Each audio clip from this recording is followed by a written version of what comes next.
Hello again, viewers and fellow space travelers. This is Thorn of Night, and I am here to show some of the steps that I'm using for making the Wolfenstein maps. As you can see, this is an overhead view of one of the level maps for the second world, or the second episode of 10 levels of Wolfenstein. And I wanted to demonstrate one of the turtle scripts that I'm using.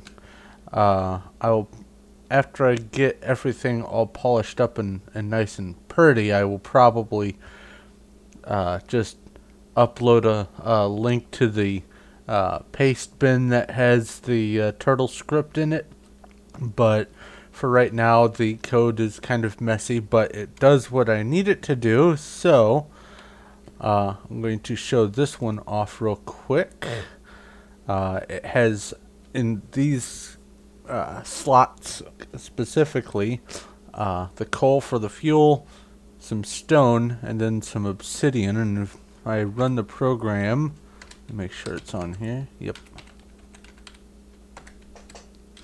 It eats the coal for fuel, and then it starts moving backwards, and as it moves back, it places the obsidian in the place where it just came from. And the other part of this one's program is whenever it encounters a stone, underneath it, it starts laying stone all the way until it encounters a new stone again. Then it turns the stone laying option off. So you'll see that here.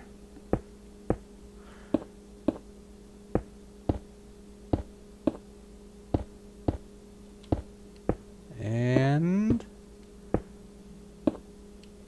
no more stone. And it'll continue doing that for 3 stacks of obsidian all the way back. As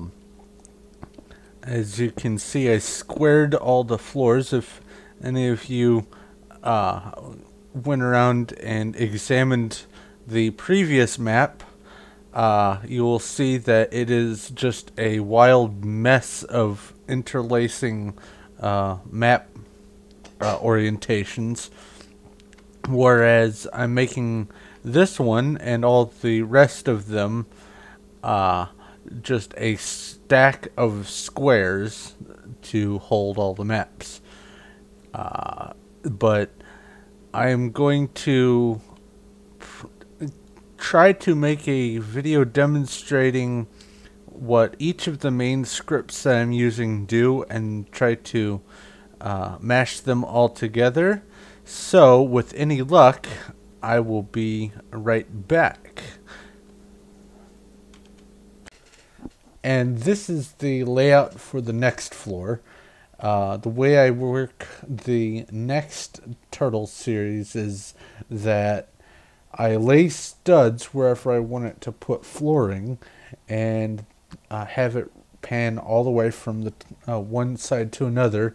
And whenever it encounters a stud, it surrounds it with floor.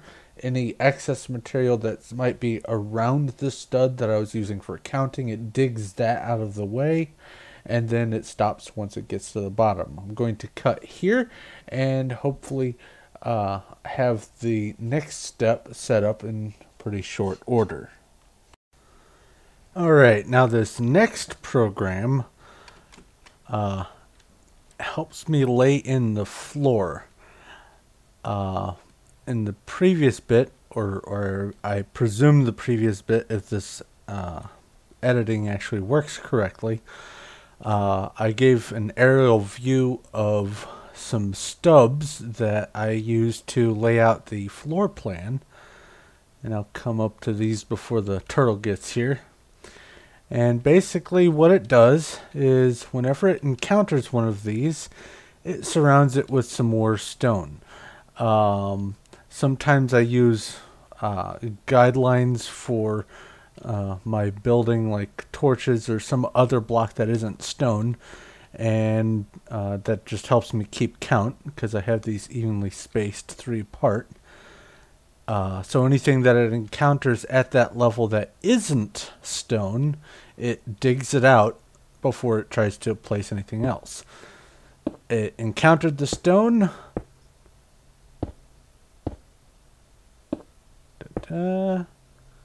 Reorients itself and goes back 3, and it counts in sets of 3. That's just for making my life a little simpler with the grid layout. But ultimately, this could be used as a larger format design, I suppose. It could you could use the same sort of pattern for some other system where you want to lay out an elaborate floor plan in a relatively flat area, and you just want to lay out the stubs. You can use a program that is similar to what I use, or the same program. And like I said, I will, after I make the code a little bit smoother, I will go ahead and link the paste bin for it, or I will have another video that has the actual finalized version of it. But it comes to a preset distance from over there. It's 193, I believe it is, and just comes to a complete stop, and anything that it hasn't used, it just holds on to it. But I'm going to cut here and go to the next segment, and hopefully that won't take too long to get to in real time, so I can take care of all this in one day. But I'll see you in a bit. And I figured I'd let you guys see an army of them doing the task all at once. I went ahead and turned them all on. As you can see, some of them over here are just arriving at their first destination.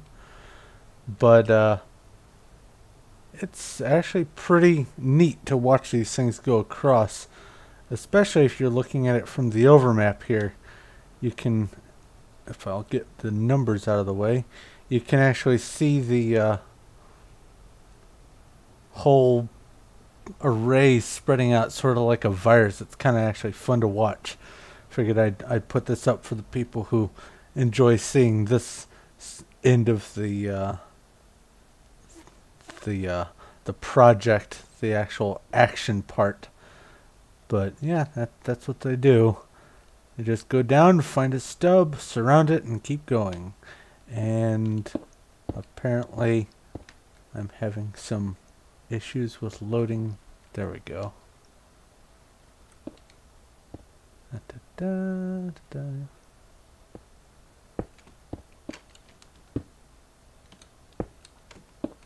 And when they're done, they just all come to here and stop. But I'll go ahead and cut here again and get on to the next piece. Alright, now the next turtle program that I'm using does two things. First and foremost, it builds obsidian walls, and you can hopefully be able to see that I've surrounded the floor with one space gap between it and the outer edge with this obsidian barricade. I do it by hand for two reasons. One, to go through and make sure that I have everything in place, and two, I take the time to double check the layout of the actual floor plan once again with the original map.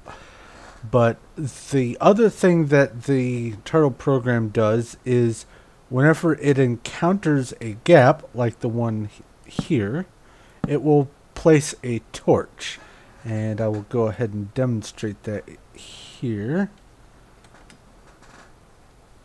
First thing it does is it fuels itself up, then it targets the obsidian in this case, and then it targets the torches for the different parts.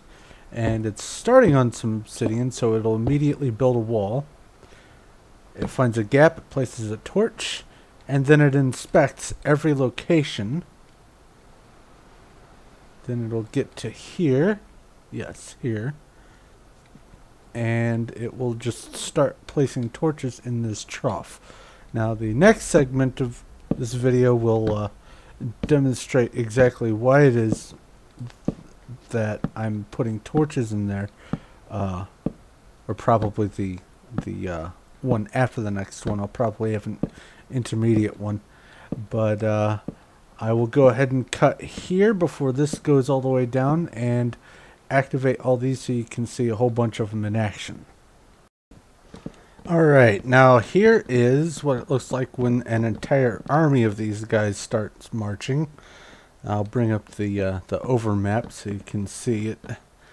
And it really does remind me of, like, I guess, paint oozing from the top to the bottom. But the torch laying is for two reasons. The first reason is that obviously in the areas where the map isn't, I don't want the hostile mobs to spawn, so I'm torching the entire area up. The other reason, I will demonstrate here in a moment, has to do with the interior part of the wall for laying out what the bases are.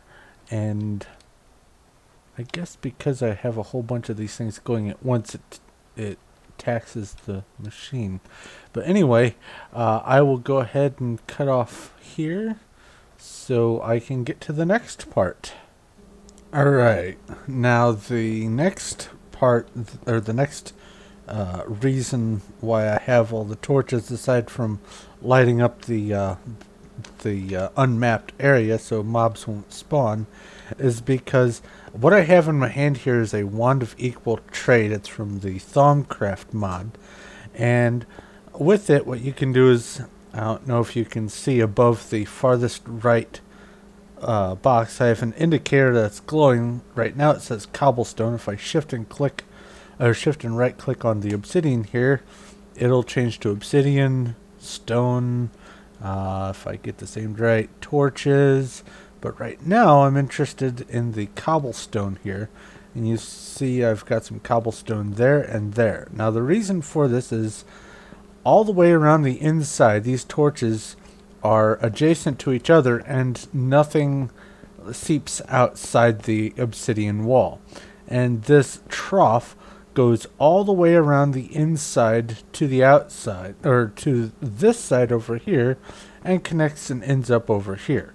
So if I take this wand of equal trade and without shifting hit right click and target that torch, what it does is it exchanges all of the cobblestone that I have up to a certain radius for the torches that are on the ground. Now you can see in my hotbar the cobblestone block or box, the numbers changing, the little block dancing around. That's because I'm using the NEI, or not enough items, infinite stacks, which is why they say 111, and the infinite cobblestone is being exchanged for the infinite torches that I also have in there, so the torches also don't clog up my inventory. And if I just continue all the way around through this whole area here, it will all connect up and end up there. And by the time I'm done, I will have the entire inner perimeter marked with the different wall materials that I plan on building with next, but I will get back to that in the next segment. Alright, now for the next step, I have to actually build the interior walls before I can do much of the item population inside the actual map. And I could go through and spend all the time to build each wall up 3 high, and that would take forever, and I wouldn't be able to use that time to do the other stuff that I need to do. So I wrote a turtle program that will, given the fuel and the building material for that particular wall, linked up to a resupply station, and it is a resupply turtle. Let me give it some more materials here. It will automatically go through and find the specific block that it is carrying and build a 3 high wall on it. Now, you saw it pop out there. What it's doing is it's looking for where the next location is, and it will all by itself go around the corners, and you can see it pop out here. It doesn't find something, so it says over here. Then it fills in where it came from, next bit, and it goes either left or right. It doesn't matter what the corner is. And let's see here. Goes on, and what this will do is it will go all the way down here, come all the way back, and when it encounters the end of the wall here, it will stop. Now, the reason why I put this in is so I can get the moss stone wall going for this one, and I'll probably put a few more of those in because I have some other ones. There's some other moss stone sections that aren't connected, rather. Now, it's probably best on these small ones to just go ahead and build them manually, because that would be silly to just have a robot, or a turtle rather, go through and do that. But everything else is pretty much automated. It'll just keep grabbing from here any fuel that it needs and any blocks that it needs. So I can basically just fire this and forget it. But I will go ahead and cut here and be back for the next bit. And now for the next part. In order to prepare for laying the ceiling and also the next obsidian layer, since I have the turtles going from the north to the south, I lay out the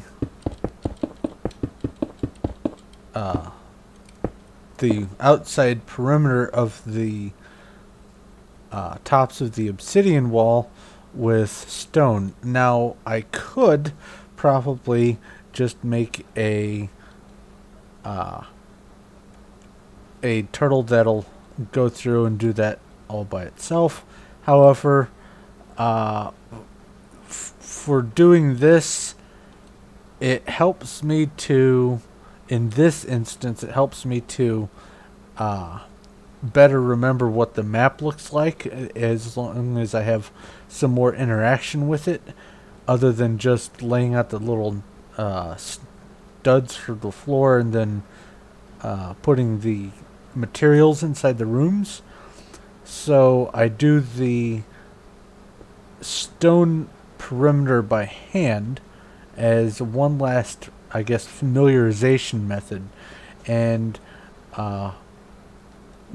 a reminder of what that does is the turtle that lays the stone will find the first stone it encounters, and it will say, it will change a value in the actual code to say that it is now approaching a gap, and then it will get to the next stone that it finds already in existence, and it will turn off the gap mode, I guess is a good way of putting it. And then it will wait until it finds another one.